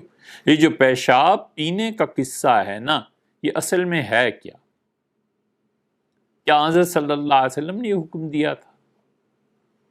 انہوں نے خود پی لیا تھا، نبی کریم صلی اللہ علیہ وسلم نے پینے کا حکم دیا تھا یا سونگھنے کا حکم دیا تھا؟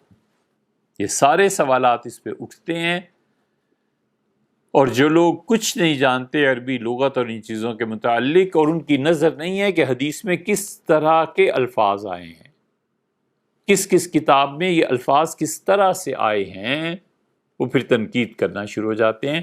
آ جائیں گے اس کے فقہی احکامات پہ جب بات ہوگی تو پھر اس پہ۔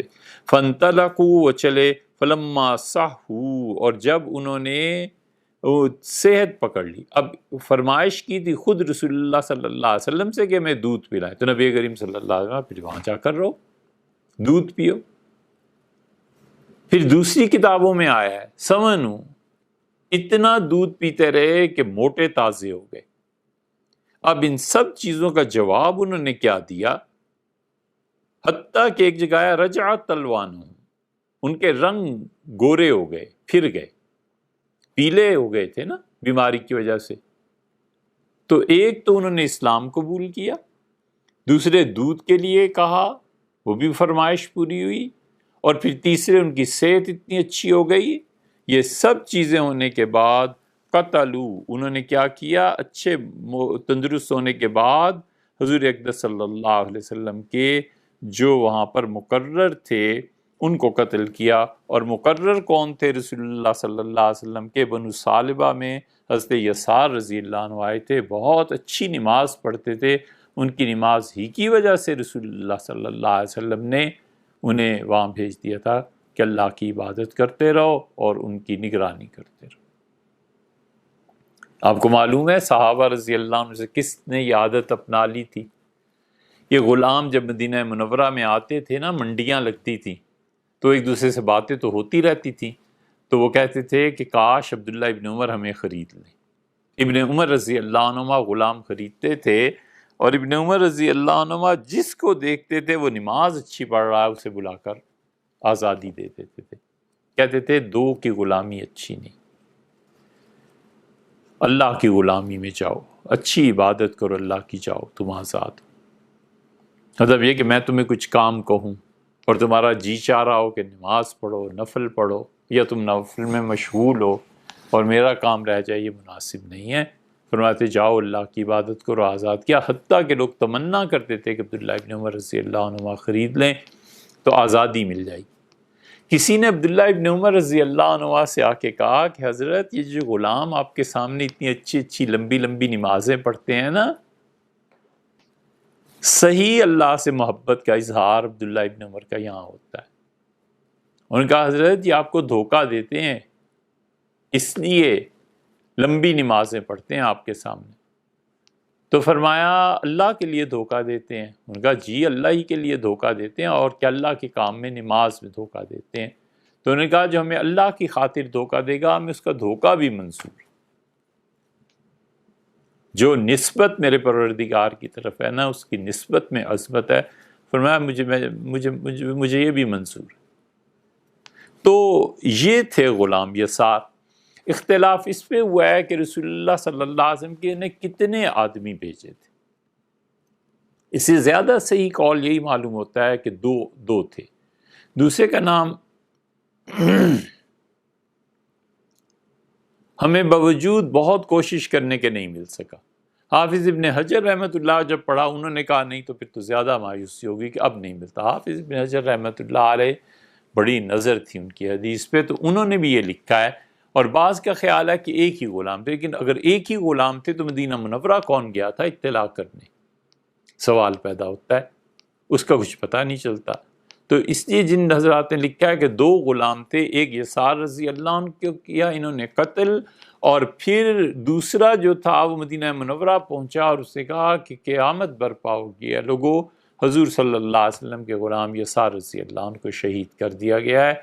اس پہ نبی کریم صلی اللہ علیہ وسلم نے ان کے خلاف کارروائی کا حکم دیا۔ اب یہ یسار رضی اللہ عنہ جو تھے انہوں نے قتل کیسے کیا یہ بھی سن لینا چاہیے۔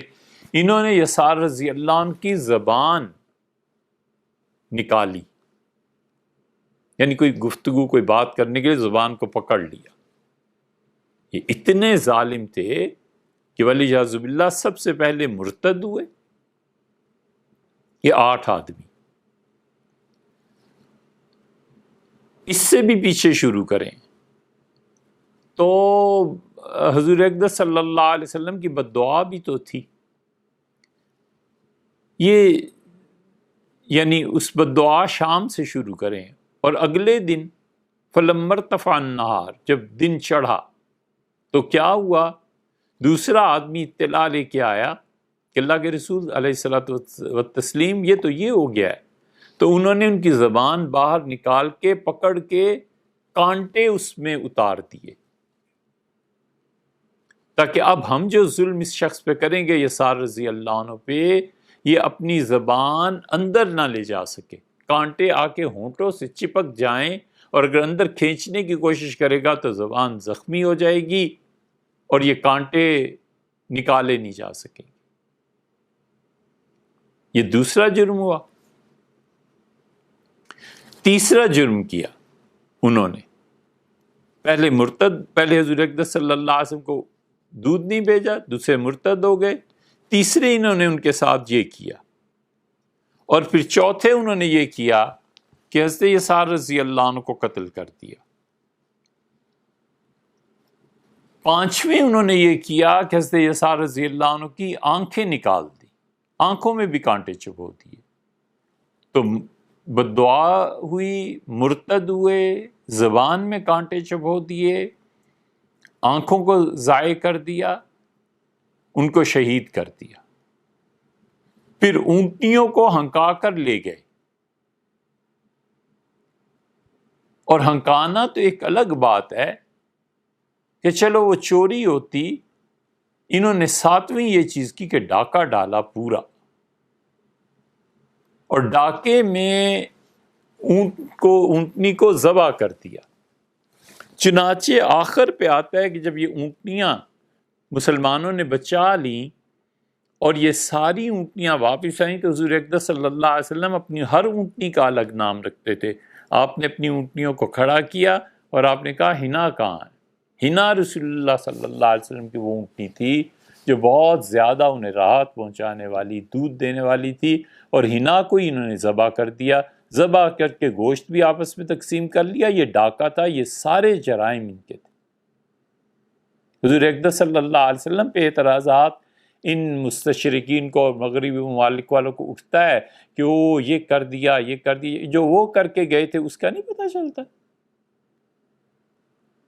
اور کوئی ان سے پوچھ سکتا ہے کہ تمہاری ہمدردیاں ہمیشہ ظالموں کے ساتھ ہی کیوں ہوتی ہیں، مظلوم کے ساتھ کیوں نہیں؟ یسار رضی اللہ عنہ کا کیا قصور تھا؟ حضور اقدس صلی اللہ علیہ وسلم نے انہیں پناہ دی، دودھ دیا، ان کی صحت کا خیال رکھا، فرمایا جاؤ، اور ترکیب بتا دی کہ تم اس طرح ٹھیک ہو جاؤ گے، اور ٹھیک بھی ہو گئے. تو یہ جزا دینی چاہیے تھی. چنانچہ امام بخاری رحمۃ اللہ علیہ کہتے ہیں کہ جاء الخبر، خبر آئی تو رسول اللہ صلی اللہ علیہ وسلم کے پاس اس وقت 20 کے قریب جوان لڑکے تھے. نبی کریم صلی اللہ علیہ وسلم نے فرمایا فوراً جاؤ اور ان کو پکڑ کے لاؤ. اور آپ نے پہلی دعا اس موقع پہ یہ دی، آپ نے فرمایا اللہ جنہوں نے یہ ڈاکہ ڈالا ہے ان کے لیے راستے تنگ کر دے، اے پروردگار راستہ نہ ملے انہیں، اور اس طرح پکڑ لے جس طرح اونٹ پہ بیٹھنے کی جو چادر یا گدی یا کوئی چیز ڈالی جاتی ہے، جس طرح وہ اونٹ سے چپک جاتی ہے، اس طرح راستے اور یہ راستوں سے چپک جائیں، آگے جانے کا موقع نہ ملے. اور بعض روایات میں آتا ہے کہ حضور اقدس صلی اللہ علیہ وسلم نے بتا دیا کہ دیکھو فلاں جگہ پر یہ ملیں گے، اور پھر اس کے بعد ان 20 لڑکوں کے ساتھ ایک کھوجی بھیجا. امام بخاری رحمۃ اللہ علیہ ذکر نہیں کیا، لیکن دوسری حدیث کی کتابوں میں آیا کہ رسول اللہ صلی اللہ علیہ وسلم نے ایک کھوجی بھیجا، اور آپ نے فرمایا کھوج لگاؤ اونٹنیوں کے پاؤں جہاں جہاں ہیں، مردوں کے پاؤں جہاں جہاں ہیں، وہ دیکھتے دیکھتے پہنچ جانا. کھوجی اب بھی ہوتے ہیں، پہلے زمانے میں بھی ہوتے تھے. تو وہ کھوجی بھی ساتھ رسول اللہ صلی اللہ علیہ وسلم نے بھیج دیا. یہ 20 میں سے جو نام مل سکے ہیں، 2 تو ان میں اسلمی تھے. اسلمی کا مطلب یہ ہے کہ ایک تو سلمہ بن اقوا رضی اللہ عنہ تھے اور ایک حضرت بریدہ رضی اللہ عنہ تھے. یہ دونوں بنو سلمہ سے تعلق رکھتے تھے، پورا قبیلہ تھا ان کا نام ہے. اور 2 آدمی مزید جو تھے وہ جوہنی تھے، اور ان میں حضرت جندب رضی اللہ عنہ تھے اور حضرت رافع رضی اللہ عنہ تھے. 4 ہو گئے. اور 2 یہاں کے تھے غفار قبیلے کے، ابو ذر غفاری رضی اللہ عنہ، ابو راہم غفاری رضی اللہ عنہ. 6 ہو گئے. اور 2 ان میں سے جو تھے وہ مزنی تھے، مزینہ قبیلہ تھا، یہ اس میں سے تھے، اور وہ تھے بلال بن حارث اور عبداللہ ابن عمر. یہ دونوں جو ہیں مزنی تھے. دیکھو بچوں، اس لفظ کو بہت احتیاط سے پڑھنا چاہیے. مزن، بادل. افرأیتم الماء الذی انتم تشربون، اللہ تعالیٰ قرآن کریم میں فرماتے ہیں تم نے کبھی اس پانی پہ غور کیا ہے جسے تم پیتے ہو؟ اَأَنتُمْ أَنزَلْتُمُوهُ مِنَ الْمُزْنِ، کیا تم اسے بادل سے نازل کرتے ہو؟ ام نحن المنزلون، یا ہم ہیں نازل کرنے والے. وَلَوْ نَشَاءُ لَجَعَلْنَاهُ أُجَاجًا، اگر ہم چاہیں تو اس پانی کو کڑوا کر دیں. بیٹھے باتیں بناتے رہتے ہو ہمارے متعلق. اگر ہم چاہیں تو اس سارے پانی کو کڑوا کر دیں. اس میں مزن کا لفظ آیا ہے، وہ بادل کو کہتے ہیں. تو یہ قبیلہ جو تھا، دیکھیں مزن بادل ہوا، اور اس کے جو افراد تھے مزنی تھے، اور مزنی جو مزن قبیلے سے تعلق رکھتے تھے، مزنی. اور مزنی جو آدمی بدکاری کرے، زنا کرے. تو زے پر، زا پر پیش پڑھنی چاہیے، زا پر زبر پڑھنی چاہیے، جزم نہیں دینی چاہیے، سکون نہیں اس کا ہونا چاہیے. مزنی، معاذ اللہ، استغفر اللہ. اور مزنی، تو یہ ان کے نام معلوم ہو پائے، باقی بھی تھے. اب صحابہ رضی اللہ عنہ میں سے کون تھا جو ان کا قائد تھا؟ صحابہ کرام رضی اللہ عنہ میں قائد کے متعلق امیر کون تھا؟ یہ موسیٰ بن عقبہ جو مورخ ہیں بہت بڑے، ان کی روایت یہ ہے کہ زیادہ تر تو محدثین اس طرف گئے ہیں کہ کرز بن جابر الفہری تھے.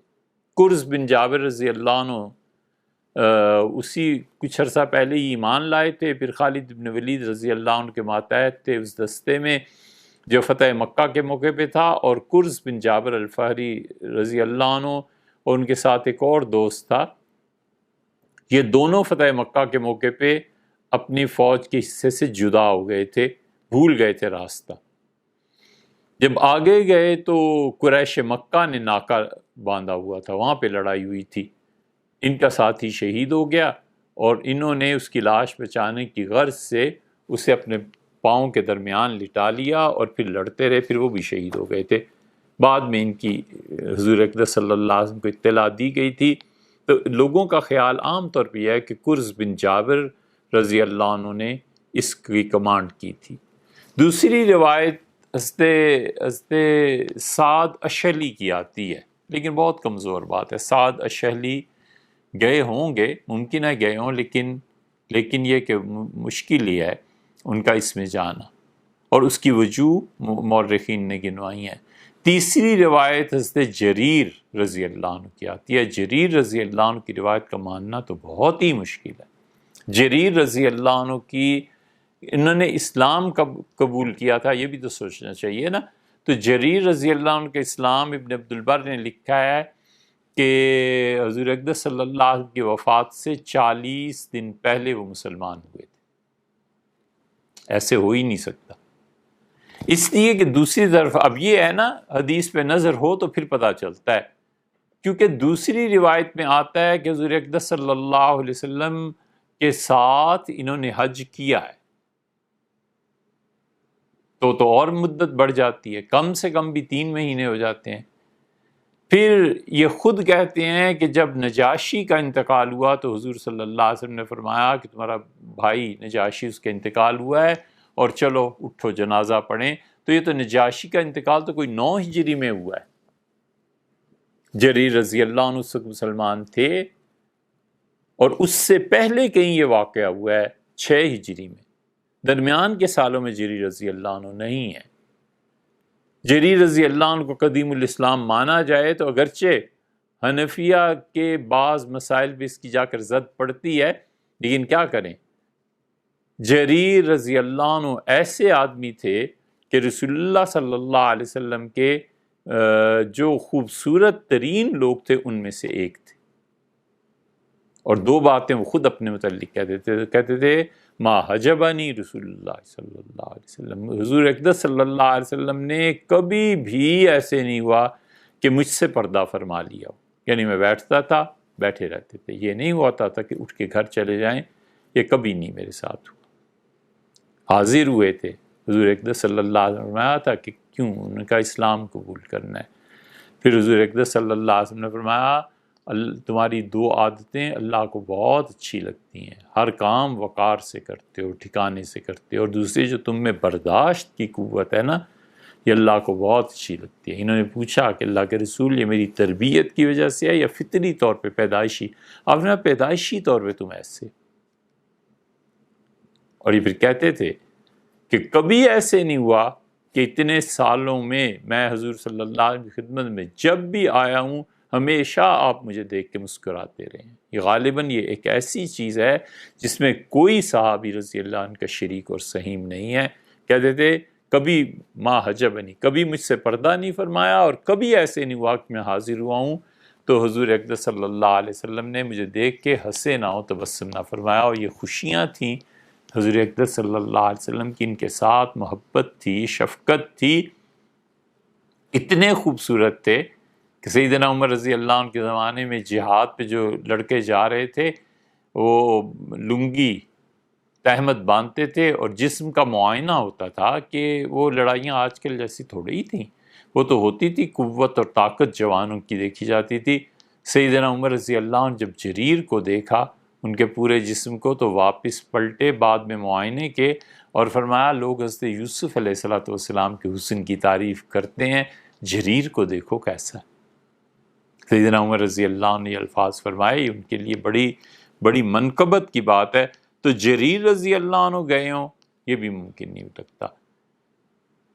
ایک قرز بن جابر الفہری اور دوسرے آتا ہے نام سعید بن زید رضی اللہ عنہ کا۔ حضرت سعید رضی اللہ عنہ عشرہ مبشرہ میں ہیں، ممکن ہے وہ گئے ہوں اور ممکن ہے قرز کو قیادت ملی ہو، لیکن بہرحال اور ممکن ہے حضور صلی اللہ علیہ وسلم نے انصار اور مہاجرین کا الگ الگ امیر مقرر کر دیا، اور حافظ صاحب نے رحمہ اللہ اس کا بھی ذکر کیا ہے۔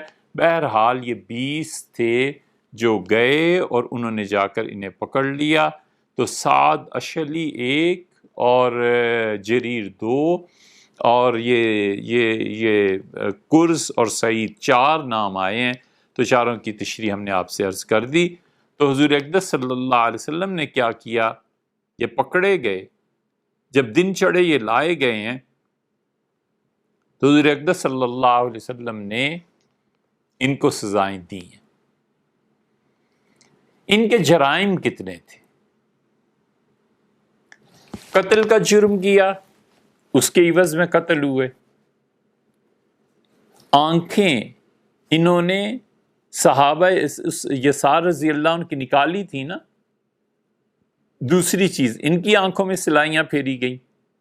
چنانچہ امام بخاری رحمۃ اللہ علیہ کہتے ہیں کہ ان کے ہاتھ اور پاؤں کاٹے گئے۔ کیسے کاٹے گئے؟ یا تو ایک ہاتھ اور ایک پاؤں کاٹا گیا، یا بعض محدثین کا خیال ہے دونوں پاؤں اور ایک ہاتھ کاٹا گیا، تاکہ ایک ہاتھ اگر بچ بھی جائیں تو زندگی میں کام آنے والی چیز۔ حضور اقدس صلی اللہ علیہ وسلم نے جب کسی کا بھی ہاتھ وغیرہ ایسا ہوتا تھا تو وہ اس پر گرم تیل بعد میں ڈالا جاتا تھا تاکہ رگیں جو ہیں وہ بند ہو جائیں، ان کے منہ بند ہو جائیں۔ ان کے ساتھ یہ بھی نہیں کرنے دیا۔ ایک ان کا ارتداد، دوسرے ان کا یسار رضی اللہ عنہ کی زبان، تیسرے ان کی آنکھیں نکالنا۔ ان کی بھی آنکھیں نکالی گئیں، نکالی نہیں گئیں۔ حضور اقدس صلی اللہ علیہ وسلم نے حکم دیا، گرم سلائیاں ان کی آنکھوں میں پھیر دی گئیں، اور اس کے ساتھ ساتھ ڈاکہ ڈالنا۔ ڈاکے کی وجہ سے ان کے ہاتھ پاؤں کاٹے گئے، اور جب ڈاکے کی وجہ سے سزاؤں کا یہ نفاذ ہوا تو پانی دینے سے انہیں حضور صلی اللہ علیہ وسلم منع کر دیا، یا تو اللہ تعالیٰ نے ان کے دل میں ڈالا کہ انہیں پانی بھی نہیں دینا، کیونکہ رات دعا فرمائی تھی نا کہ اللہم عطش من عطش آل محمد، اللہ انہیں بھی پیاسا رکھ جنہوں نے آج رات مجھے اور میرے خاندان کو پیاسا رکھا ہے۔ یا تو اللہ تعالیٰ نے بتا دیا کہ آپ کی پیاس بھی گوارا نہیں، ہمت کیسے ہوئی ان کی، اور اس وجہ سے پانی نہیں دیا گیا ہوگا، یا پھر شریعت کا حکم یہ ہے کہ مرتد کو پانی نہ دیا جائے۔ مرتد کی کوئی تعظیم نہیں ہے، مرتد کی کوئی عزت نہیں ہے، اسلام قبول کیا ہے۔ یہ ایسا کھلا دروازہ تھوڑی ہے کہ تمہاری خواہشات کے مطابق ہے، جب تم آؤ اندر آ جاؤ، جب چاہو باہر نکل جاؤ۔ دین نہ ہوا تو تماشا ہو گیا۔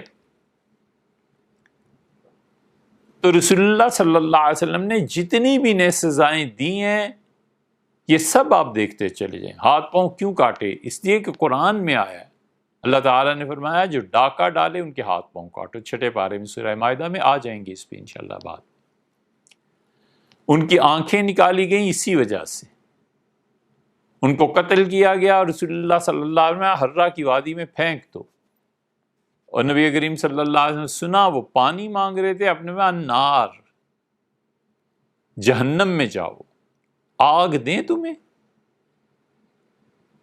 تو وہ زمین کو چاٹتے تھے اور ان کے منہ اور ہونٹ اس سے خون آلود ہو گئے اور تڑپ تڑپ کے مر گئے۔ نبی کریم صلی اللہ علیہ وسلم نے سزا دی ڈاکوؤں کو، اور یہ سزا ڈاکوؤں کو اور ان کو دی جاتی تھی، ہے تو نہیں، دی جاتی تھی۔ یہ سب چیزیں ان کے اپنے جرائم ہیں جو پلٹے ہیں، اور سزاؤں کا نفاذ ہوا ہے۔ اور واقدی نے ایک بات لکھی ہے کہ انہیں سولی چڑھا دیا گیا، مگر یہ بہت کمزور بات ہے، پھینک دیا گیا بس مر جائے۔ تو امام بخاری رحمۃ اللہ علیہ کہتے ہیں کہ پانی مانگتے تھے، پانی نہیں دیا گیا۔ ابو قلابہ رحمۃ اللہ علیہ نے فرمایا کہ فہؤلاء سرقوا، یہ لوگ تھے جنہوں نے چوری کی تو ان کے ہاتھ کاٹے گئے، ڈاکہ ڈالا کیونکہ اس کے ساتھ ایک اونٹنی ہنا کو بھی ذبح کر دیا، اور یسار رضی اللہ عنہ کو شہید کر دیا، وقتلوا، اور قتل کیے گئے، ڈاکے کی یہ سزا ہو گئی، قتل کے عوض میں قتل کر دیے گئے۔ کفروا بعد ایمانہم، ارتداد تو ویسے بھی قتل کا طلبگار تھا، وحاربوا اللہ ورسولہ، لے کے بھاگ پڑے باقی اونٹنیاں نبی کریم صلی اللہ علیہ وسلم کے صدقے کی۔ یہ جنگ تھی۔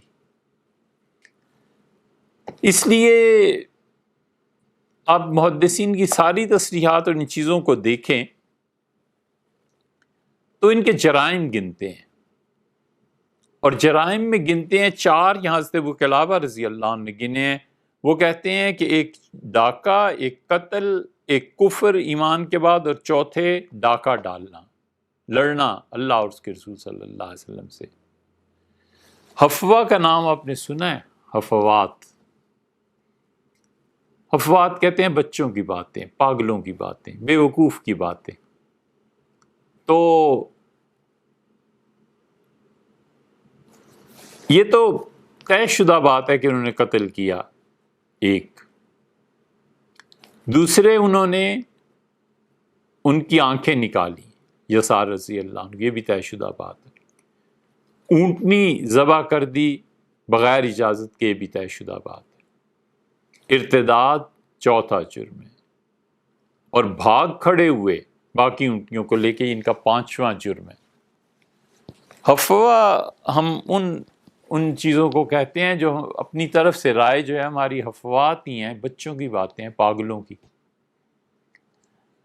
لیکن ہمارا خیال ہے کہ اس چار چیزیں نہیں ہوئیں، تین چیزیں مزید بھی ہوئی ہیں۔ ایک تو انہوں نے جو یسار رضی اللہ عنہ کی زبان میں کانٹے چبھو دیے تھے، اس کا بدلہ نہیں لیا گیا ان سے۔ کہیں نہیں آتا کہ حضور اقدس صلی اللہ علیہ وسلم کی زبانوں پہ بھی ایسے کرنے کا حکم دیا، نہیں۔ دوسرے محدثین نے ان ساری چیزوں پر بحث کی ہے، لیکن اس پہ بحث نہیں کی کہ حضور اقدس صلی اللہ علیہ وسلم کو جو تکلیف پہنچی ہے وہ کیا تھی۔ انہوں نے اللہ کے رسول صلی اللہ علیہ وسلم کو تکلیف دی ہے، دودھ نہیں لائے، دودھ انہیں لانا چاہیے تھا، اور حضور اقدس صلی اللہ علیہ وسلم کو تکلیف دینا، ان کی طبیعت مبارکہ کو پریشان کرنا، یہ مستقل ایک جرم ہے۔ لیکن یہ افواہات ہیں ہماری، معلوم نہیں یہ صحیح ہیں یا غلط ہیں، لیکن میرا خیال ہے کہ نبی کریم صلی اللہ علیہ وسلم نے جو بد دعا ان کے لیے کی تھی، اتنے تنگ آ گئی ان کی اس حرکت سے، یہ مستقل رسول اللہ صلی اللہ علیہ وسلم کی توہین بھی ہے والعیاذ باللہ، جس کا انہوں نے ارتکاب کیا، یہ بھی اس میں شامل، ایک زبان کا، اور ایک حضرت رسالت مآب صلی اللہ علیہ وسلم ان کی تکلیف کے ذمہ دار بھی یہ تھے۔ یہ ہے اس حدیث کی ایک مختصر تشریح۔ اب اس کے بعد فقہی احکامات اس میں سے کیا نکلتے ہیں؟ ایک تو یہ کہ رسول اللہ صلی اللہ علیہ وسلم نے کیا پیشاب پینے کا حکم دیا، پھر یہ کہ رسول اللہ صلی اللہ علیہ وسلم نے مصلح یہ کیا ان کا یا نہیں کیا، تیسرے یہ کہ رسول اللہ صلی اللہ علیہ وسلم یہ سزائیں جو انہیں دی ہیں، یہ سزائیں کیا واقعی بہت سخت تھیں؟ اب انشاءاللہ اس کے بعد فقہی مسائل پر بحث کریں کہ اس حدیث سے کیا ثابت ہوتا ہے، اس میں ان سوالات کے جوابات آ جائیں۔